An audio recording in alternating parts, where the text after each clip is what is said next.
고난주간 토요일입니다. 토요일은 성금요일과 그리고 부활절 사이에 있는 혼돈과 그리고 고통의 시간이었습니다. 하루 전 고난주간 금요일은 우리 예수님께서 십자가에 돌아가신 날이었고요. 거대한 폭풍이 몰아쳤고 많은 사람들이 희망을 잃어버리고 혼비백산하여 도망했던 그런 시간이었습니다. 성경은 성금요일에 대해서 매우 자세하게 사소한 일들까지도 다 소개하고 있습니다. 어떻게 예수님께서 고난당하셨는지, 십자가를 지고 몇 번 넘어지셨는지, 무슨 말씀을 하셨는지, 예수님의 피와 살과 그리고 그의 뼈에 대해서까지 말씀하고 있습니다. 그런데 다음 날 토요일에 대해서는 성경은 말하고 있지 않습니다. 이날은 안식일이어서 사람들이 다니지도 않았고요. 찾아오는 사람들도 없었습니다. 성경은 금요일에서 바로 안식 후 첫날로 넘어갑니다. 부활의 주님을 서둘러 소개하고 있습니다. 그러나 금요일에서 부활주일로 넘어가기 전에 이 토요일 또한 제자들이 살아내야 하는 그런 혼돈과 어려운 시간이었습니다. 그들은 이 24시간을 오롯이 다 견디고 버텨야 했습니다. 이스라엘을 구원하셔야 할 메시아가 무덤에 누워 계셨고요. 무덤 앞에는 무장한 로마 군사들이 지키고 있었습니다. 어떻게 하면 저자를 죽일 수 있을까 음모를 꾸미던 유대인들은 자기들이 이겼다고 성공했다고 자축하고 있었고요. 예수님과 함께 죽겠노라 라고 의기양양했던 제자들은 흔적도 없이 다 흩어져 버렸습니다. 요한복음 20장 19절에서는 제자들의 모습을 이렇게 말하고 있습니다. 이날 곧 안식 후 첫날 저녁 때에 제자들이 유대인들을 두려워하여 모인 곳의 문을 닫았더니 라고 말합니다. 두려웠습니다. 그래서 문을 닫았습니다. 고립되어 있었고 불안했습니다. 예수님을 죽인 군인들이나 유대인들이 자기들도 죽이러 언제 올지 모른다라는 두려움에 꼭꼭 숨어 있었습니다.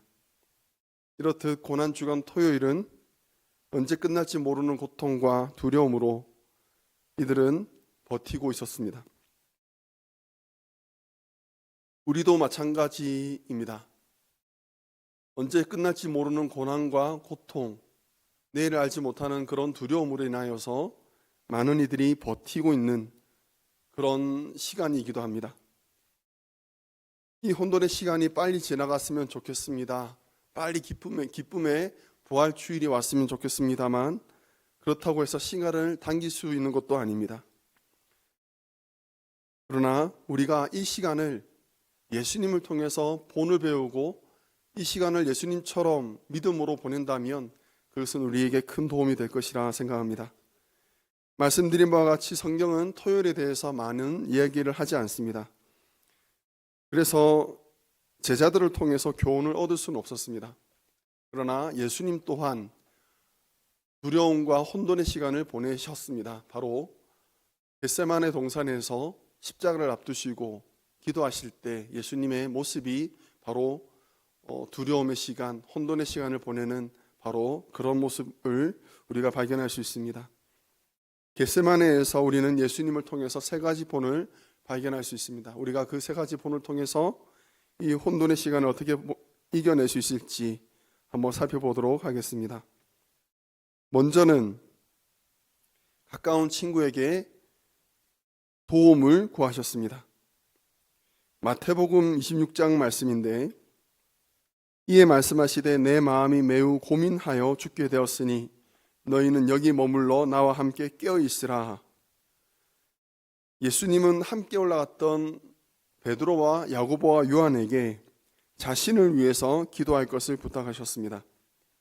물론 우리가 잘 알고 있는 바와 같이 이 세 제자는 자기들의 눈꺼풀조차도 이기지 못하고 예수님께 도움이 되지 못했습니다만 그럼에도 불구하고 예수님은 연거푸 제자들에게 자신을 위해서 기도할 것을 부탁하셨습니다.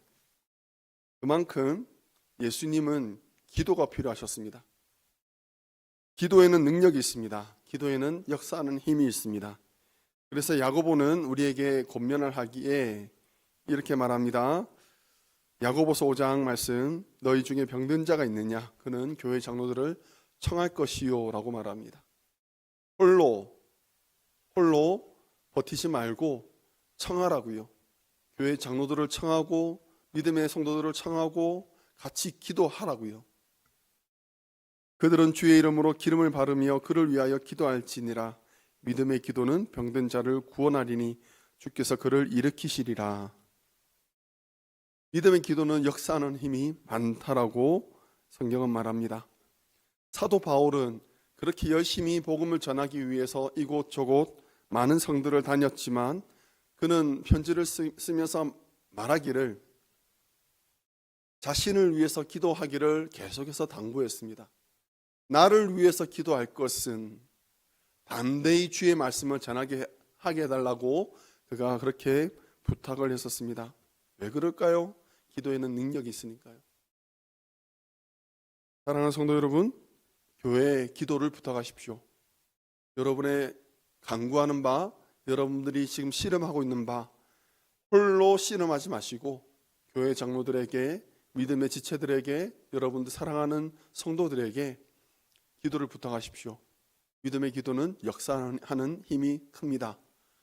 그 역사를 우리가 함께 경험하고 하나님께 영광 돌리는 우리 모든 성도 되시기를 주의 이름으로 축원합니다. 두 번째로 예수님께서 우리에게 보여주신 본은 하나님께 정직한 것입니다. 겟세마네에서 예수님은 피를 짜내는 기도를 하셨습니다. 겟세마네란 짜내는 곳이란 뜻입니다. 그곳은 감난산이 있었고 감난 열매를 짜서 감람유를 만들어내는 그런 곳이 주변에 많이 있었습니다. 그래서 겟세마네, 기름을 짜내는 곳이라는 이름이 붙었습니다. 예수님은 그곳에서 자신의 땀과 피를 짜내셨습니다. 예수님의 기도를 보면서 우리가 발견하게 되는 것은 예수님의 기도에는 어떤 미사 요구도 들어가지 않았다라는 것입니다. 그의 기도는 철저하게 실용적이었습니다. 철저하게 정직했습니다. 하나님께 이것저것 갖다 붙이지 않았고요. 지금 자신의 상태가 어떠한지에 대해서 예수님은 정직하게 말씀하셨습니다. 심지어는 이 땅에서 구속사를 이루기 위해서 이 땅에 오셨음에도 불구하고 구속사의 마지막인 십자가를 할 수만 있다면 이 잔을 내게서 거두어 달라고 예수님은 기도하셨습니다. 고통스러웠으니까요. 너무 힘들었으니까요.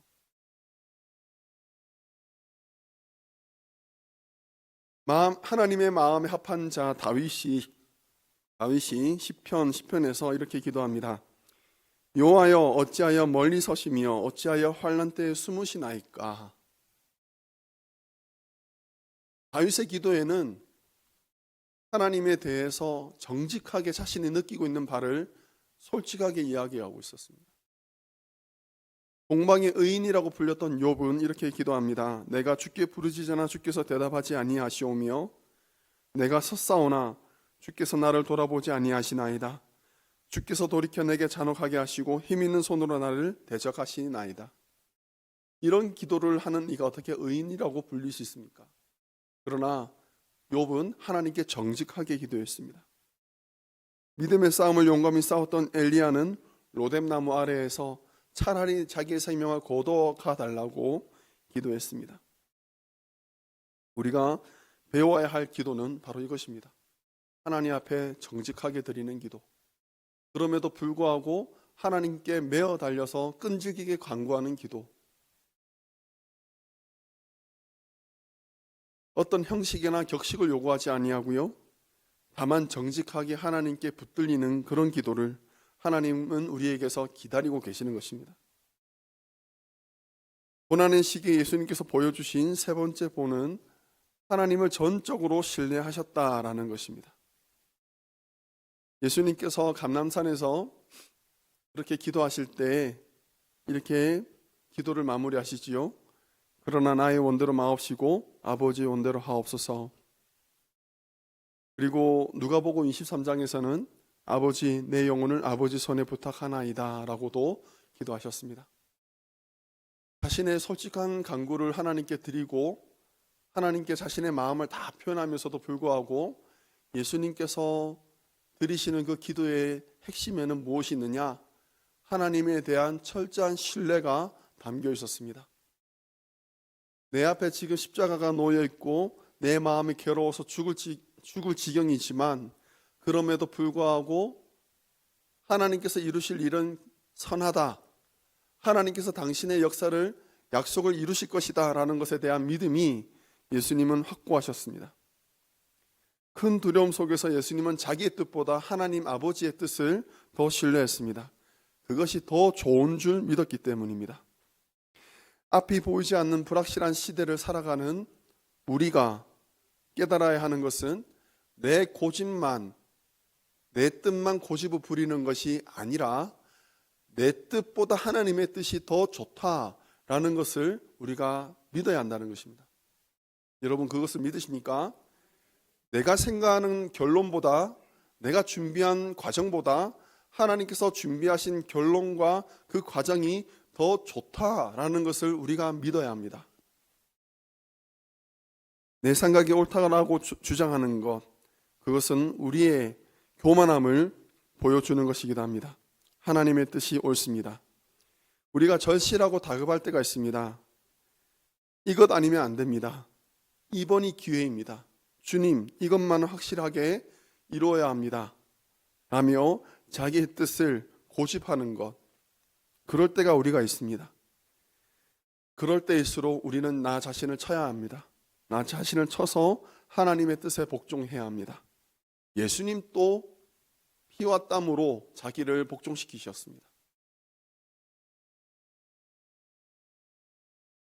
예수님께서 이토록 자기의 뜻을 포기하고 하나님의 뜻을 구했던 근거는 바로 하나님의 약속이었습니다. 자신이 십자가에 달려 죽으면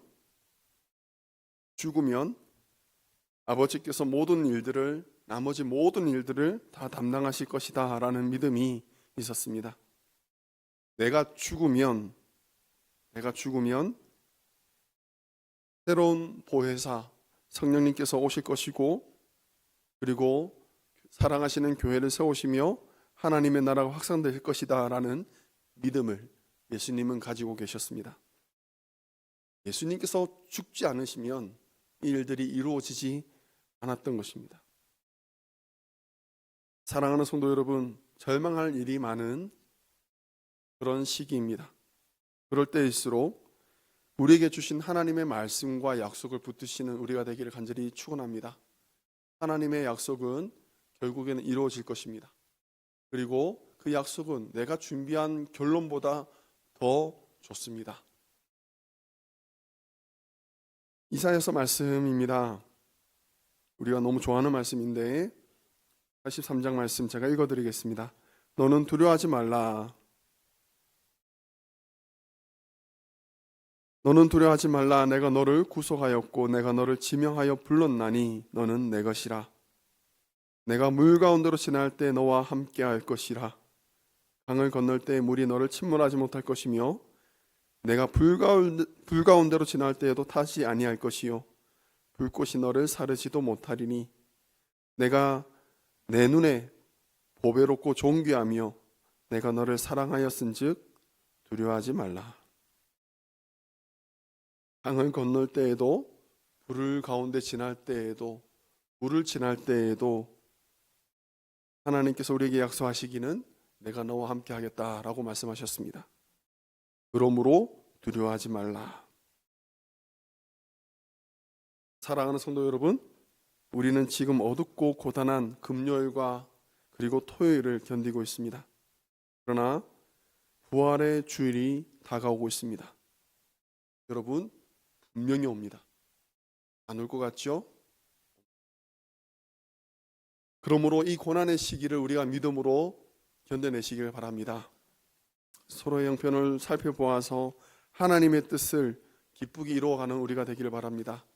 하나님께 정직하게 나아가시기 바랍니다.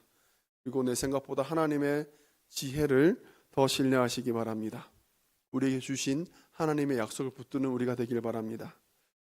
마지막으로 토니 캠블로 목사님께서 전하셨던 설교의 한 문단을 제가 잠시 소개해 드리겠습니다. 제목은 It's Friday but Sunday is coming 이라는 글입니다. 오늘은 금요일입니다. 죄인들이 예수님을 십자가에 못 박았습니다. 그러나 주일은 옵니다. 오늘은 금요일입니다. 군인들이 예수님을 때리고 가시관으로 머리를 찌릅니다. 그러나 주일은 옵니다. 오늘은 금요일입니다. 예수님의 죽음에 마리아가 울음을 터뜨렸습니다. 그러나 주일은 옵니다. 오늘은 금요일입니다. 목자 없는 양같이 제자들이 흩어졌습니다. 그러나 주일은 옵니다. 오늘은 금요일입니다. 빌라도가 권세를 부리고 악한 자들이 승리를 거둔 날입니다. 그러나 주일은 옵니다. 오늘은 금요일입니다. 사단이, 죽음이 세상을 얻었다고 기뻐합니다. 그러나 주일은 옵니다. 금요일입니다. 예수님은 무덤에 묻혔고 군인들이 무덤을 지킵니다. 그러나 주일은 다가옵니다. 오늘 우리가 무슨 일을 당한다 할지라도, 대적이 세상을 얻었다고 기세등등하다 할지라도, 내가 기가 죽어서 움츠러들었다 할지라도 우리가 잊지 말아야 할 것은 우리의 대장 되신 예수님께서 죽음을 이기시고 살아나시고 부활하셨다라는 것입니다. 그 주일이 다가오고 있습니다. 부활의 주님을 기다리는 우리 성도는 서로를 위해서 기도하기를 바랍니다. 하나님의 약속을 굳게 붙들시기 바랍니다.